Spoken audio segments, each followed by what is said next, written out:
E a Ação Games acabou ficando uma marca muito forte, muito forte. Eu recebi pedido depois de licensing da marca no Chile, no Paraguai, mas porque os piratas, o pessoal de pirataria mesmo eles faziam um grife de cartucho pirata com o nome da gente, com o logotipo da gente.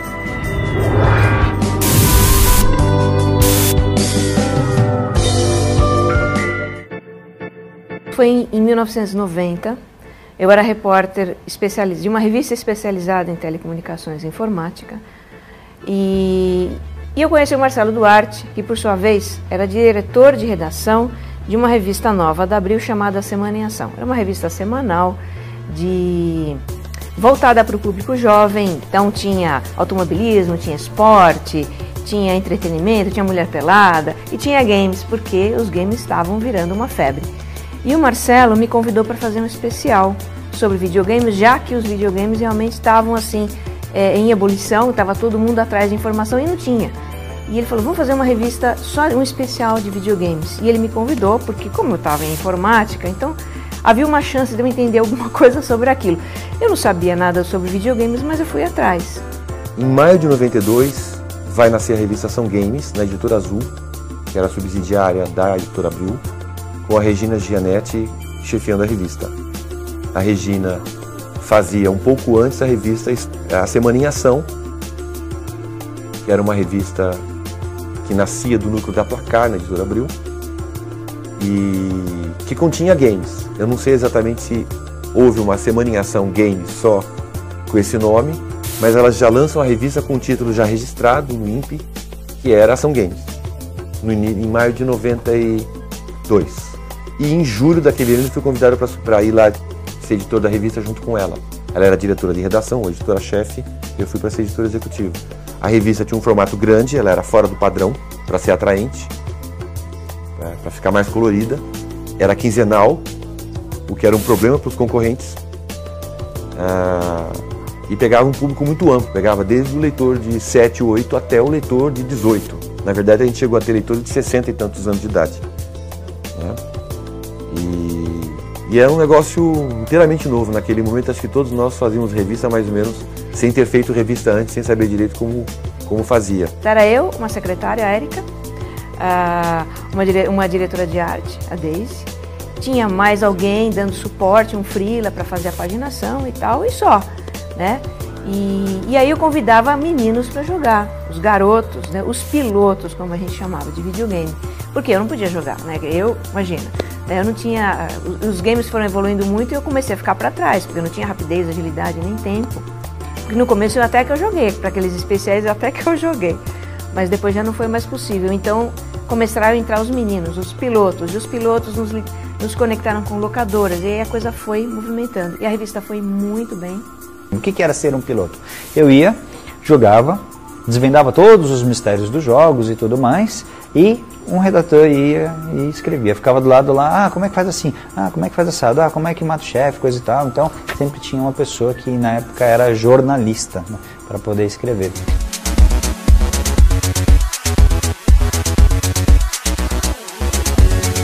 A revista nasce, ela é criada em 92 como uma revista da Editora Azul, que é uma revista do Grupo Abril, mas não era diretamente da estrutura da Abril, criada para segmentadas, para revistas menores. Então todas as revistas de Editora Azul, de forma geral, eram revistas pequenas. O primeiro número, a primeira edição, eu me lembro da capa, era o jogo do Mickey, no Mega Drive, que foi um sucesso, e a Editora Azul até se assustou também, vendeu tudo.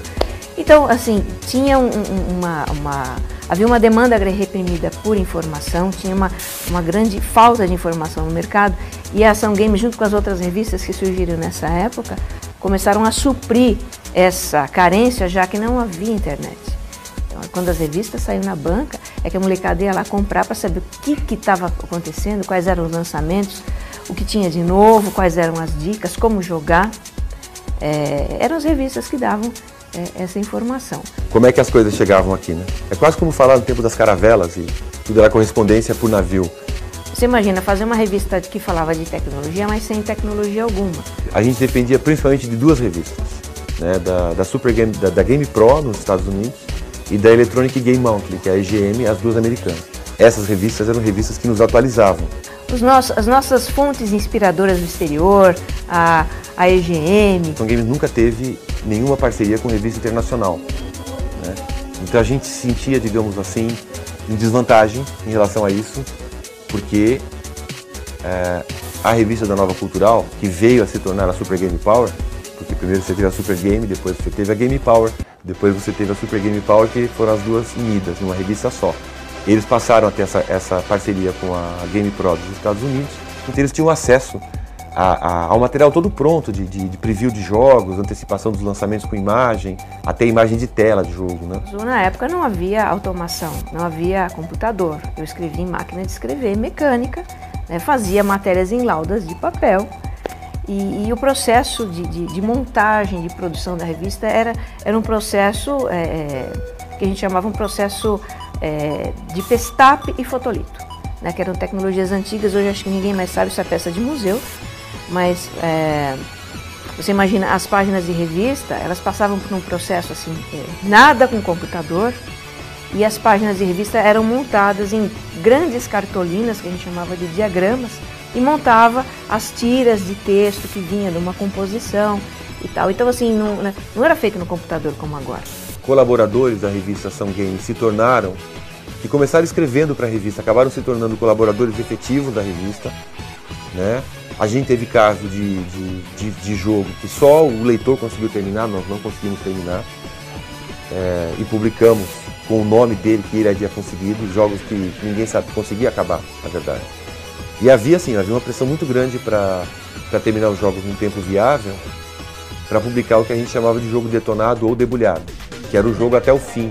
Eu me lembro de um que eu não consegui terminar na época, o primeiro Mega Man. Chegava na fase para matar o dragão lá, que você tinha que ficar pulando para uns bloquinhos que ficava sumindo e aparecendo de forma completamente aleatória, que, meu, não consegui passar. Esse foi um jogo que me frustrou na época, não consegui terminar. Eu terminei ele muito tempo depois.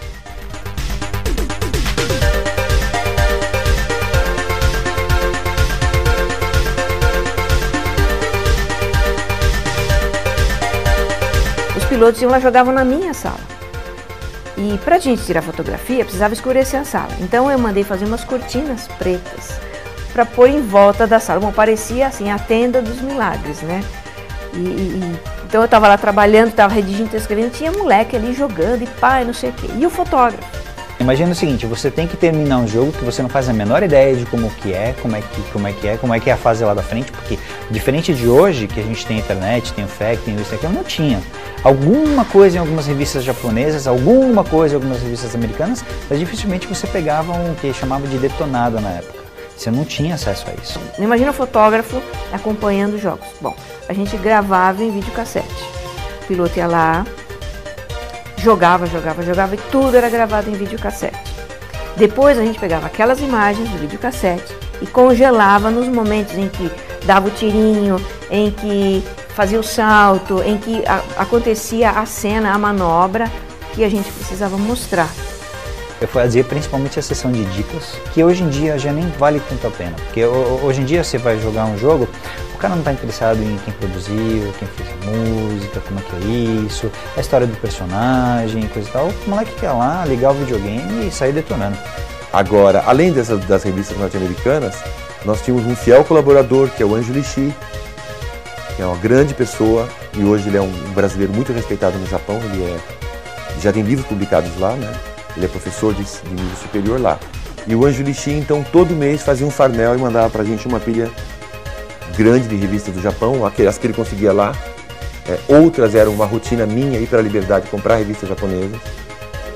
E aí a gente tinha um colaborador consultor que está nos expedientes e que era professor de japonês da USP, de pós-graduação.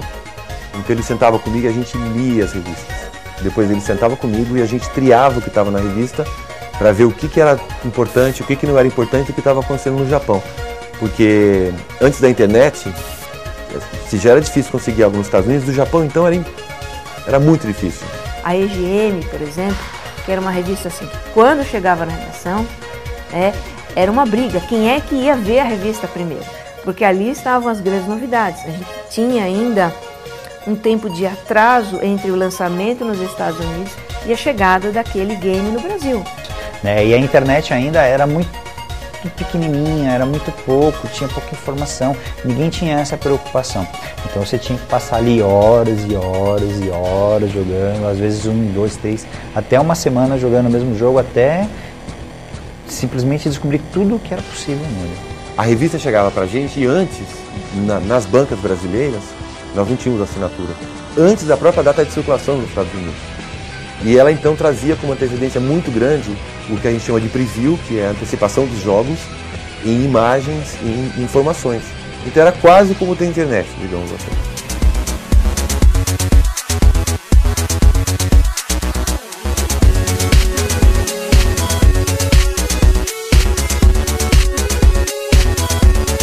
Ter acesso aos lançamentos era realmente o grande desafio. Então a gente tinha contato com algumas locadoras, com alguns distribuidores para locadoras. A gente chegou a ter contato com distribuidor para locador, o cara que importava e depois distribuía para todo mundo. Por outro lado, as locadoras estavam precisando elas também de divulgação.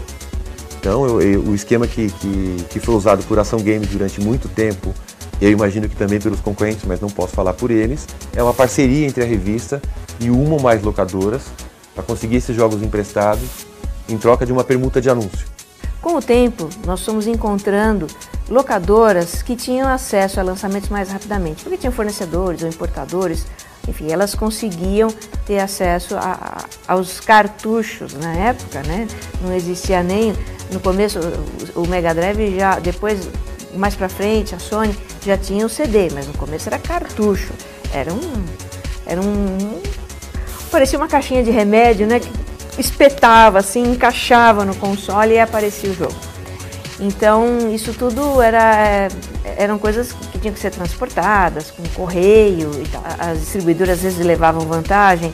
A gente criou um espião, a figura de um espião, o nosso Homem X. E o Homem X, cuja a identidade eu não vou revelar, eu espero que ele venha aqui e revele. O Homem X era alguém que não tinha nada a ver com a games em princípio. Na época a editora era a Regina e ela falava para mim, ó, eu preciso de jogos para revista, eu preciso de lançamentos, eu preciso receber primeiro antes de todo mundo. Então eu meio que era tipo um espião dela. Então chegava o jogo, já separava, já falava assim, ó, o jogo tá aqui, coisa e tal, vem buscar. Aí vinha sempre um carro, eu passava 2, 3 dias com eles, emprestado, né? Porque na época também teve começou a ter as primeiras propagandas para as locadoras, e essa propaganda era trocada por esses empréstimos dos jogos. Mas circulava pelos distribuidores, pelas locadoras, conversava com as pessoas de outras revistas, como se fosse um gamer, uma pessoa assim, um cara, um fanático por videogames, mas ele conseguia as coisas, porque ele não era da Ação Games, em princípio. Depois a identidade dele foi descoberta.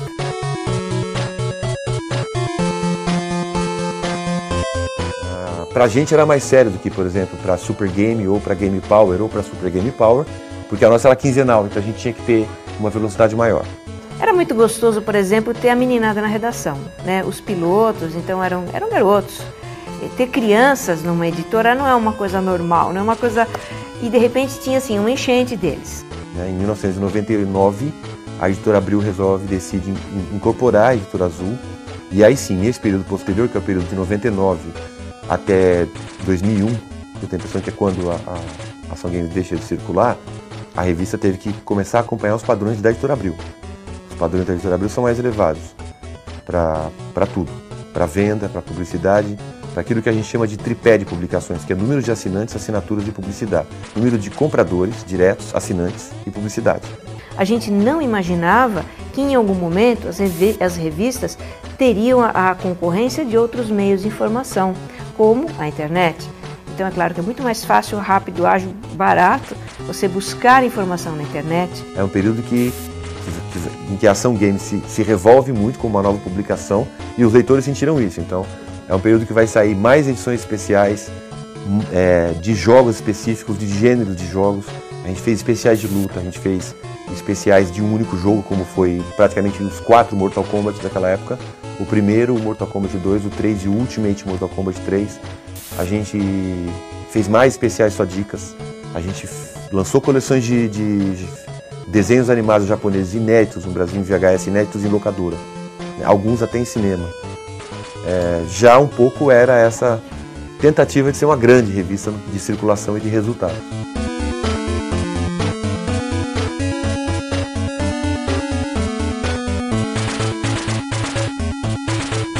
O prédio novo, a gente precisava de um espaço ali que era mais ou menos 1 metro quadrado, coisa e tal. Os caras falaram, meu, não dá, isso vai custar tipo R$7.000 a mais no nosso orçamento da revista. Então, ou seja, lá, para estar lá já era muito caro. Porque, apesar de ser um prédio inteiro da Editora Abril, cada editora é responsável por pagar o seu pedacinho. A gente nem teve tempo de construir o mercado editorial impresso e ele começou a se abrir, que é o natural dele, para a internet, para o jogo online, para a plataforma online e assim por diante. E aí eu saí de lá, acho que no final de 98, comecinho de 99, o Paulo já tinha saído, entrou a Noeli no lugar dele. E ela também deu uma cara diferente para a revista. Ela começou a mudar um pouco o perfil. Ela queria colocar a revista como uma revista teen, uma revista adolescente. Só que em vez de ela fazer uma revista teen masculina, ela pegou alguns detalhes que eram mais interessantes para o público feminino. Por exemplo, assim, ela queria botar o Kaká como garoto de capa, garoto de propaganda, queria fazer uma matéria com isso. E na época não era o foco. É uma temática muito mais do universo masculino. Então, esportes, guerra, ação e coisas com as quais as meninas não se identificam tanto. A revista, no início dela, ela tinha uma característica um pouco infantil, entendeu? Então ela cresceu junto com o leitor dela. Só que quando o leitor dela chegou na maturidade, ela não era madura. Ela não chegou nessa maturidade também, entendeu? Ela não virou tipo uma EGM, ela não tinha o linguajar diferenciado, a matéria diferenciada, ser mais agressivo, né, usar coisas mais adultas. Não, ela ainda teve aquela pegada de, eu vou fazer diquinha, vamos fazer um detonadinho, coisa e tal. Então, isso deixou de ser interessante. E a evolução, não é nem, o videogame realmente veio para ficar, uma forma de entretenimento cada vez mais entranhada na vida das pessoas. Hoje ela não está mais só nos consoles, ela está no computador, ela está no iPhone, ela está no iPad, ela está em todo lugar. Mas o que não se sabia era que teria essa evolução, que outros meios de comunicação iriam levar às pessoas as informações sobre novidades e dicas. Isso não se tinha ideia na época. Agora que nós estamos criando um grande mercado de consumo no Brasil. Quando ela saiu da Editora Azul, se ela tivesse ido, por exemplo, para a Editora Peixe, né? Então, se ela fosse para a Editora Peixe ou para uma outra editora menor, eu acho que a revista estaria viva até hoje, entendeu? Porque ela teria aí seus 25 ou 30 mil exemplares vendidos mês, alguma coisa assim, e para uma editora pequena estaria muito bem. Para uma editora grande, não. A Ação Games já chegou com 100, 125 mil, com 130 mil, então oscilava um pouco, mas eram tiragens bastante altas para a época, eram tiragens bastante altas para uma revista segmentada. Claro que Abril tem Cláudia, tem Veja, tem Quatro Rodas, Playboy, que são revistas que vendem muito, mas a Ação Games como título segmentado, ela tinha uma venda espetacular. Perdeu um pouco o foco. Aí depois da Noeli, eu acho que em 2000 mudou de novo, foi um outro editor na época, eu já não estava mais lá, e aí eles tentaram meio que refazer a revista no molde antigo, só que aí já estava infectada, entendeu? Então o que acontece? Todo o público, toda a galera que comprava, parou de comprar, né? Deixou de ser interessante também pro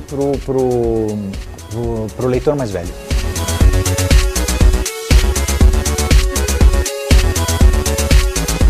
E o videogame junta a música, que é uma coisa que eu adoro, com linguagem escrita, com construção visual. É uma entrada no universo que é realmente fabuloso. Mas o videogame está aí, né, na vida da gente, né? De repente eu estou num restaurante, né? Os meus filhos e o meu marido, inclusive, estão lá esperando a comida com o iPhone e estão jogando. Então isso não tem como, né? Eu tenho os videogames ainda. Então eu tenho Atari, eu tenho um Famicom, eu tenho um Super Famicom. Então eu tenho eles lá todos guardadinhos, entendeu? Eu tenho Genesis, tá tudo lá guardadinho, né? E às vezes me dá essa vontade de jogar um jogo antigo.